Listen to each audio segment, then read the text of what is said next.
Thank you, Ms. Wyman and Mr. Pleat. So I'm going to start with Ms. Wyman. Probably mispronouncing her name, but Lori Augino? Yes, Is that correct? that's correct. She is the Director of Washington State's elections. Is that correct? She was, yes. She was. Following the 2020 election, the email and home addresses of Lori Augino were published on a website called Enemies of the People, along with a photo of her face in crosshairs. The website, which amplified the former president's stolen election claims, was subsequently linked to Iran. Ms. Wyman, I know that Ms. Augino is your former colleague. I'm sorry she experienced these threats. How big a problem is doxing, which is general category I just described? And what is CISA doing to help state and local election officials guard against the release of their personal information online? Doxing is a problem, and it is across the election community. I apologize, Senator, for getting emotional. Thank you. It was unnerving, as you can tell, when my elections director's information was put out. That's part of why I joined CISA, to be honest, is to provide state and local election officials with resources that they don't have. In terms of doxing, we're working with the Department of Justice and law enforcement partners, certainly to get election officials to report incidents like getting their personal information put out on the internet, and mainly trying to build the resilience by helping election officials to have plans and be mindful of what they have out on the internet. It's hard enough to get people to work on Election Day, isn't it? Yes. I found that finding precinct committeemen at Precinct 54 in Springfield, Illinois, to sit there for 12 hours maybe or longer and to get paid a decent sum of money, but certainly not a ransom or a reward for their effort. And now to have these kinds of threats against people, and even threats that endanger their lives, it's got to be even more difficult to recruit people, is it not? I am hearing from my colleagues across the country that they are having difficulty finding election workers, yes. So, Mr. Polite, back to your testimony for a minute. You talked about the number of cases that are being prosecuted. Senator Grassley did as well. I was told 5. Senator Grassley referred to 4.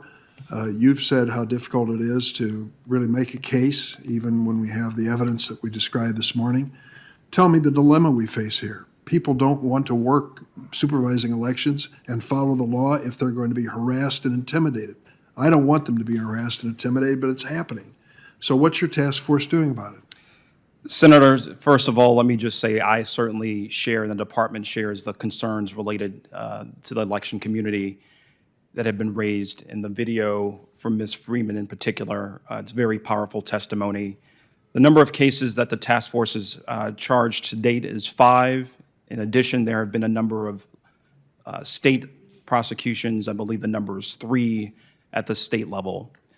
What I can tell you is that the task force over the last year has been committed and in fact conducted a review of every referral of a harassing and offensive communication that it has received. That number is over 1,000.